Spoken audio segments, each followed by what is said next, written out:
A very good morning, class. We are in the chapter number 12, the Gupta age,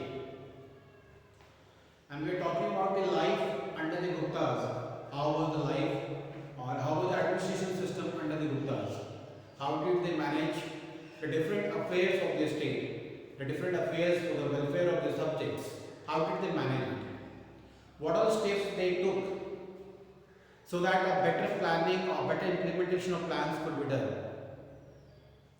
We talked about the provincial administration, how the administration was categorized, or how the small provinces were fixed, so that a small governor could be appointed who can take the responsibility of that particular small state and report to the king.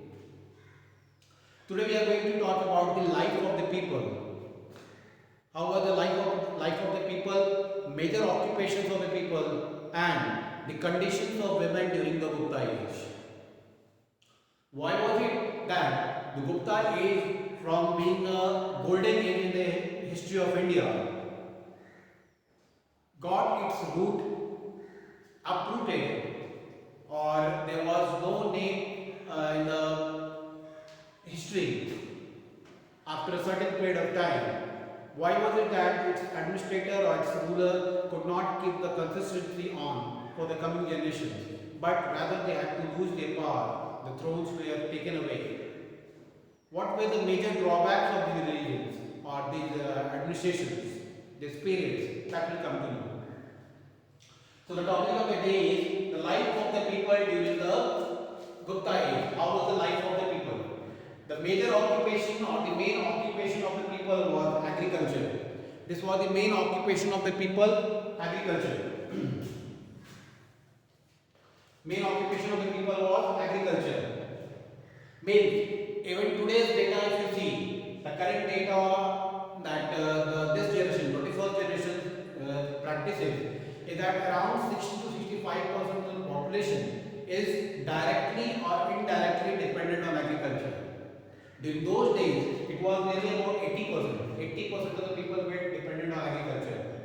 Other trade they did practice, but major occupation came from the agriculture part only. This was one aspect. The second was untouchability or untouchables lived outside the city. Since the caste system became very rigid, the philosophy of people, the philosophy of the king, somewhere down the line centered towards a particular religion only, particular caste only. King himself was the follower of Lord Shiva and Lord Vishnu, whereas the society had an impact of Jainism and Buddhism.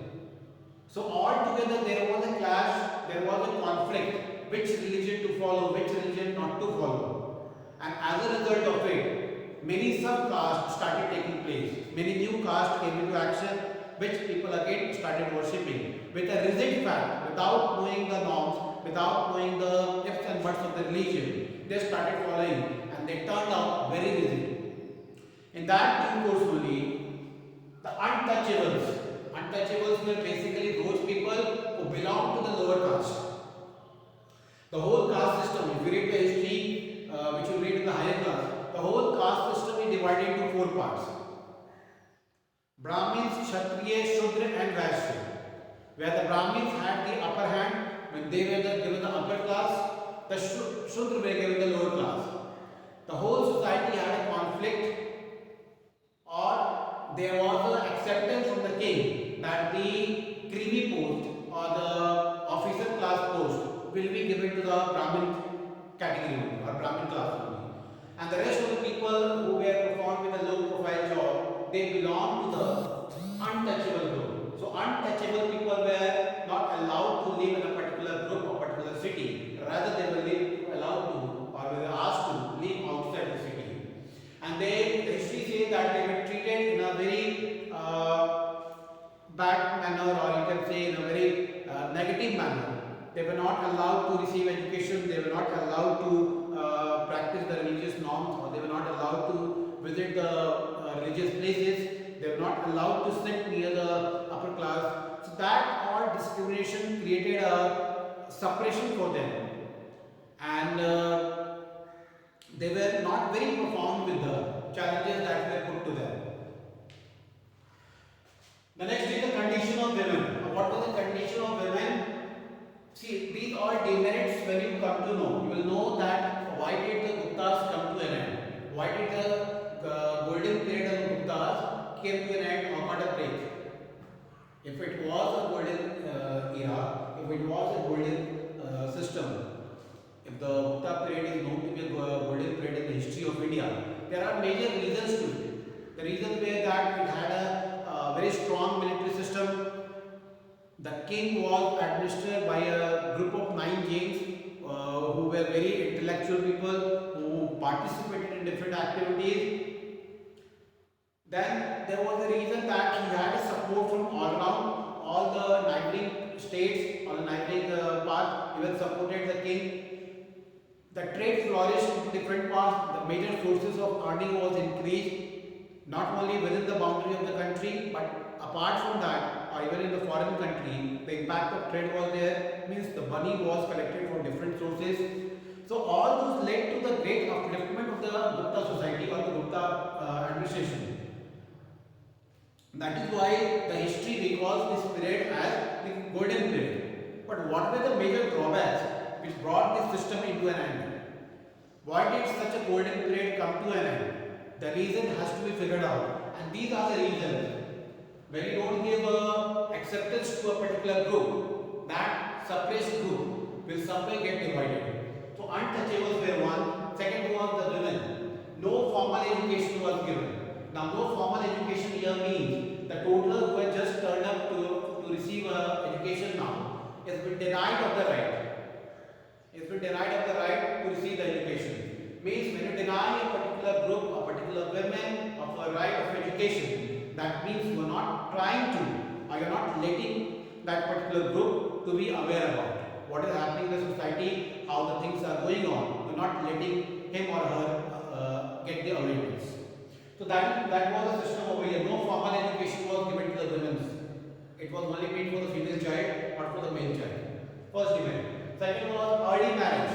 Before a female child gains puberty or turns up, crosses the teenage age, she was asked to get married. That's the second demerit. The third is no rights in property. Now we have equal right in the property where both the male and the female child will receive equal share. But during those days, there was no right for the right in the property for a woman or for a female child. And the last thing, sati system. Sati system here means that a system which was practiced wherein women were asked to die or asked to die because when her husband passes away, she does not have a right to live in. Sati system was an evil in the society. Under Sati system, what was practiced? When a husband of a girl, of a woman died, she cannot live a widow life. She has to die on the same fire, on the same death body where her husband is put in. So that system was an evil for the society. Now see the transformation which I wish to show you all. For a woman, when she starts gaining up the age, or when she turns up, or when she crosses the toddler age, she wants to receive formal education. That has been denied by the administration. She does not receive a formal education. No rights, no duties, no awareness. Formal education completely none, completely zero. Now, second is marriage. Before she understands herself, she is asked to get married. That is again a demerit, that too on an early age, before she gains the puberty or before she crosses the teenage age, she is asked to get married. Third is, when she is married by something, if her husband passes away, she is not allowed to live a widowed life. She has to sacrifice her life on the same deathbed on which her husband is put. She'll have to be burned along with her husband's body, because the upper class or the Brahmins had quoted that the women do not have the right to live without a man. If no man is there, the women should not survive. They should even go away.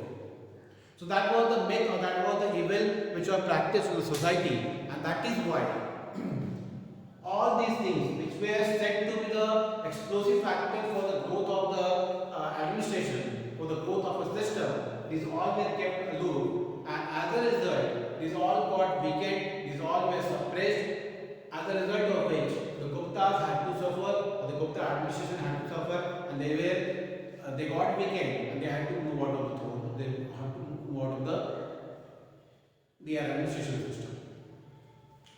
So come to the book class, page number 65. Page number 65. Life of the people. The main occupation of the people was agriculture. The major occupation which the people followed during that time was agriculture. The caste system had become very rigid. I told you the caste system had occupied a very important place. There was a division, or there was a clash, or there was a conflict of different religions which were practiced by the people during that time. A number of sub-castes had come into existence. So people, due to lack of knowledge, due to lack of awareness, they created some caste by their own, and they started practicing without knowing the goodness or demerits of the particular caste. The Chandalas, or the untouchables, lived outside the city. They were not allowed to live within the radar or within the parameter where the upper class lived. They were rather allowed to live outside the city.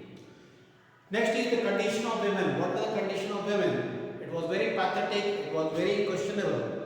Women were not permitted to participate in social and political activities. There were no society for them, no social activities, no political activities, no education, no upbringing of own rights.